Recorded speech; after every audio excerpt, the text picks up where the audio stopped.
बिस्मिल्लाहिर्रहमानिर्रहीम। अस्सलाम वालेकुम। आज का जो हमारा टॉपिक है ये है प्रीपोजिशनल फ्रेज़। तो इसको आप ये समझ लें कि ये आपके बोर्ड के पेपर के पॉइंट ऑफ व्यू से बड़ा इंपॉर्टेंट टॉपिक है, क्योंकि आपका एक क्वेश्चन नंबर 6 है बोर्ड के पेपर के अंदर। आपका जो सेकंड ईयर का ऐसा पेपर आएगा फेडरल बोर्ड और एजी के बोर्ड का, वो क्वेश्चन नंबर 6 जो है वो प्रीपोजिशनल फ्रेजेस के मुतालिक होगा। ठीक है जी। एक पैराग्राफ दिया गया होगा आपको और उसके अंदर आपको prepositional phrases fill in the blanks में लगानी होंगी। तो आइए हम देखते हैं, इसको पहले समझते हैं कि प्रीपोजिशनल फ्रेज क्या चीज़ है, और फिर हम इसकी प्रैक्टिस करते हैं कि पैराग्राफ में अगर फिल इन द ब्लैंक्स की शक्ल में ये आ जाए तो ये कैसे हमने इसको ब्लैंक्स के अंदर प्रीपोजिशनल फ्रेजेस को पुट करना है। तो पहले हम समझेंगे प्रीपोजिशन को कि a part of speech which shows the relation between noun and other parts of sentence, यानी ऐसा पार्ट ऑफ स्पीच जो नाउन का ताल्लुक हमें बताता है, जाहिर करता है जुमले के बाकी हिस्से के साथ। ये तो हो गई प्रीपोजिशन, और इसको हम बहुत अच्छे तरीके से पहले कर चुके हैं। अभी हम प्रीपोजिशनल फ्रेज के ऊपर आते हैं जो हमारा मेन टॉपिक है। तो देखेंगे प्रीपोजिशनल फ्रेज जो है ये आपको जुमले के अंदर कैसी नज़र आएगी। ठीक है, इससे पहले हम फ्रेज के मुतालिक पढ़ चुके हैं कि फ्रेज क्या होती है। A group of words which performs a unit function in a sentence, यानी लफ्ज़ों का वो ग्रुप जो एक सेंटेंस के अंदर यूनिट फंक्शन यानी कोई एक फंक्शन करता है, कोई एक काम करता है। वो एक फंक्शन क्या हो सकता है? सब्जेक्ट हो सकता है, वर्ब हो सकता है, एडवर्ब हो सकता है, एडजेक्टिव हो सकता है, प्रीपोजिशन हो सकती है। ठीक है, यानी subject phrase, verb phrase, adjective phrase और प्रीपोजिशनल फ्रेज। तो ये होगी फ्रेज। अब प्रीपोजिशनल फ्रेज आपको सेंटेंस में कैसी नजर आएगी कि प्रीपोजिशन होगी प्लस उसके साथ ऑब्जेक्ट होगा, प्रीपोजिशन का ऑब्जेक्ट, और वो नाउन या प्रोनाउन होगा। जैसा कि ये देखिए, अगर इन द मॉर्निंग, ये एक प्रीपोजिशनल फ्रेज है। ठीक है, इसमें इन प्रीपोजिशन है और द मॉर्निंग जो है ये ऑब्जेक्ट है। किसका? इस प्रीपोजिशन इन का। दूसरी एग्जांपल देखिए, ऑन द मैट। इसमें ऑन क्या है? प्रीपोजिशन है, और ये जो मैट है ये ऑब्जेक्ट है इस प्रीपोजिशन ऑन का। तो ये होती है प्रीपोजिशनल फ्रेज, यानी इस तरह का जो लफ्ज़ों का ग्रुप होगा जिसमें पहले प्रीपोजिशन आएगी और बाद में ऑब्जेक्ट आएगा जो कि नाउन या प्रोनाउन की शक्ल में होगा, उसको हम प्रीपोजिशनल फ्रेज बोलेंगे। अब अगला जो है कि हाउ इट फंक्शंस, कि ये काम कैसे करती है सेंटेंस के अंदर। ठीक है जी। तो अभी ये 3 कॉलम्स हमने बनाए हैं कि एक कॉलम है एग्जाम्पल, दूसरा क्वेश्चन आंसर्ड और तीसरा फंक्शन। तो आप देखते हैं कि ये क्या चीज़ है। जैसा कि देखिए कि पहली एग्जाम्पल है the book on the table is mine. तो पहले तो आपने इसमें तलाश करना है कि प्रीपोजिशनल फ्रेज कौन सी है। ऑन द टेबल, क्योंकि ये प्रीपोजिशन है ऑन, और टेबल जो है ये इसका ऑब्जेक्ट है जो कि नाउन है। वैसे नाउन है ना, ऑब्जेक्ट सब्जेक्ट नाउन्स होते हैं, ये पता है ना। तो ये ऑन द टेबल इस यहाँ पे क्या है? Prepositional phrase. लेकिन हमने देखना है कि ये जुमले में किस सवाल का जवाब दे रही है। The book on the table, कौन सी बुक? जो कि टेबल के ऊपर है, यानी ये विच बुक जो सवाल है ना, which book on the table. ठीक है, विच बुक का जवाब दे रही है। और ये जुमले में क्या फंक्शन अदा कर रही है? ये एडजेक्टिव का काम कर रही है। ठीक है, ये जुमले में एडजेक्टिव का काम कर रही है। कैसे? ये क्या है? बुक नाउन है, बुक क्या है? नाउन है। और वो फ्रेज जो सेंटेंस के अंदर हमें नाउन के बारे में बताए, ठीक है, वो कौन सी फ्रेज होती है? Adjective phrase. लेकिन यहाँ पे जो फ्रेज है वो बेसिकली प्रीपोजिशनल फ्रेज है। ठीक है, लेकिन ये काम कौन सा कर रही है? एडजेक्टिव का कर रही है, यानी देखने में कैसी है? Prepositional phrase. तो फिर हम इसको प्रीपोजिशनल फ्रेज ही बोलेंगे। लेकिन ये काम कौन सा कर रही है? एडजेक्टिव का कर रही है, तो एडजेक्टिवल इसको हम बोल देंगे। ठीक है जी, बात समझ रहे हैं? जरा दूसरी एग्जांपल देखें, he sat on the mat. आप जरा देखें इसमें ये पहले तो आपने ढूंढना है कि इसमें प्रीपोजिशनल फ्रेज कौन सी है। On the chair, sorry on the chair. तो ऑन जो है इसमें ये प्रीपोजिशन है, चेयर जो है ये इस ऑन का ऑब्जेक्ट है, इसलिए ये जो लफ्जों का ग्रुप है ये कहलाएगा प्रीपोजिशनल फ्रेज। अब ये किस सवाल का जवाब दे रही है? Where did he sit? He sat on the chair, यानी ये इस सवाल का जवाब दे रही है कि वो कहाँ पे बैठा था, वो कुर्सी पे बैठा था। किस सवाल का इसने जवाब दिया? वेयर डिड ही सिट का। तो मैंने आपको बता रखा है कि एक सेंटेंस के अंदर वेयर, व्हेन, व्हाई, हाउ, इन सवालों के जवाब क्या कहलाते हैं? एडवर्ब्स। ठीक है, वेयर, व्हेन, व्हाई, हाउ, इन सवालों के जवाब क्या कहलाते हैं? एडवर्ब्स। तो इसका मतलब है कि ये है तो प्रीपोजिशनल फ्रेज, लेकिन ये फंक्शन कौन सा कर रही है? एडवर्ब्स का, क्योंकि ये वेयर का जवाब है, एडवर्बियल फंक्शन है इसका। ठीक है, बात समझ गए? अब आपने एक हम एक्सरसाइज ये करेंगे, इसमें आप आइडेंटिफाई करेंगे कि जो प्रीपोजिशनल फ्रेजेस दी गई हैं ये यहाँ पे कौन सा फंक्शन अदा कर रही हैं। क्या ये एडजेक्टिवल फंक्शन अदा कर रही हैं, या एडवर्बियल फंक्शन अदा कर रही है, या सिंपल ये प्रीपोजिशनल फ्रेज ही है। तो जो पहला सेंटेंस है, the teacher in the blue dress smiled, तो इसमें पहले तो मैंने अंडरलाइन वैसे की हुई है, प्रीपोजिशनल फ्रेज कौन सी है? In the blue dress. अब आप बताइए कि ये एडजेक्टिवल फंक्शन अदा कर रही है या एडवर्बियल कर रही है? एडजेक्टिवल। क्यों? क्योंकि ये हमें किसके बारे में मजीद इंफॉर्मेशन दे रही है? टीचर के बारे में। और टीचर क्या है? नाउन है। टीचर क्या है?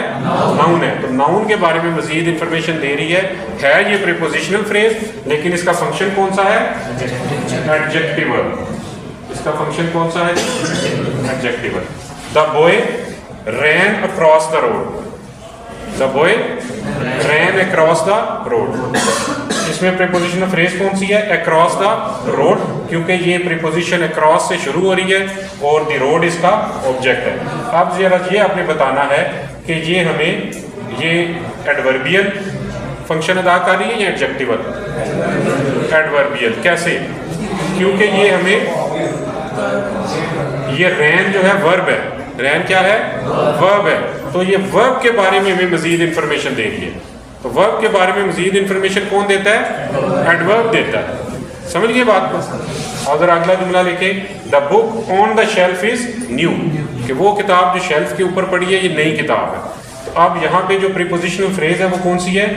On the shelf. तो ये ऑन द शेल्फ जो है ये किसके बारे में इंफॉर्मेशन दे रही है? बुक के बारे में। और बुक क्या होती है? नाउन होती है। इसका मतलब है इसका फंक्शन क्या है? एडजेक्टिवल। इसका फंक्शन था एडवर्बियल। लास्ट सेंटेंस देखिए, we will meet after the match, हम कब मिलेंगे? मैच के बाद। तो ये आफ्टर इसमें प्रीपोजिशन है, द मैच इसका प्रोजेक्ट ऑब्जेक्ट है, तो ये बन गई प्रीपोजिशनल फ्रेज। लेकिन ये फंक्शन कौन सा कर रही है? एडवर्ब का। एडवर्ब का फंक्शन कर रही है, क्योंकि ये हमें किसके बारे में मजीद इंफॉर्मेशन दे रही है? मीट के बारे में, जो कि क्या है? वर्ब है। वर्ब के बारे में मजीद इंफॉर्मेशन कौन देता है? एडवर्ब। तो यहाँ पे फिर इसका फंक्शन कौन सा है? एडवर्बियल। इस तरीके से ये प्रीपोजिशनल फ्रेजेस सेंटेंस के अंदर काम करती हैं। अब हम इसकी प्रैक्टिस करेंगे एक पैराग्राफ की शक्ल में, कि पैराग्राफ की शक्ल में ये आपके पेपर में आएंगी, वहाँ पे आपने फिल इन द ब्लैंक्स करनी होगी। चलिए, अब हम एक एक्टिविटी करने लगे हैं कि fill in the blanks with appropriate prepositional phrases, और इसके नीचे ऑप्शंस की गिवन है। पहला है इन फ्रंट ऑफ, दूसरा है एट द एज ऑफ, तीसरा है ऑन द टॉप ऑफ, चौथा है वे फ्रॉम, फिफ्थ है इन द मॉर्निंग, और सिक्स्थ है बाय द साइड ऑफ। ये पैराग्राफ है। इसी तरह का एक पैराग्राफ आपके पेपर में भी आएगा क्वेश्चन नंबर 6 की शक्ल में, और इसी तरह ऑप्शंस दिए गए होंगे। आपने उन ऑप्शंस को नीचे ब्लैंक्स के अंदर फिल करना होगा। ठीक है जी।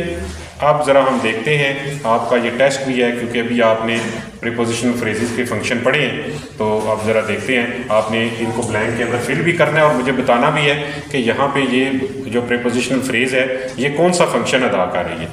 जैसा कि अभी हम शुरू करते हैं कि ओवर द वीकेंड, के वीकेंड के ऊपर our family decided to go for a picnic dash the lake, कि हमारी फैमिली ने पिकनिक पे जाने का प्रोग्राम बनाया dash the lake. By the side of lake, by the side of lake. ठीक हो गया, by the side of lake. आप जरा ये बताएं कि यहाँ पे इसका फंक्शन कौन सा है? आवर फैमिली और द वीकेंड और that go for picnic by the side of lake. तो ये इसका फंक्शन कौन सा है? एडवर्बियल का, क्योंकि हमारी फैमिली ने कहाँ जाने का प्रोग्राम बनाया है? By the side of lake. तो वेयर का आंसर कर रही है ये। यहाँ पे ये किसका आंसर कर रही है? वेयर का। तो वेयर का आंसर जो करता है वो एडवर्ब होता है, इसलिए ये प्रीपोजिशनल फ्रेज यहाँ पे एडवर्बियल फंक्शन अदा कर रही है। ठीक हो गया। We pack our lunch dash our house.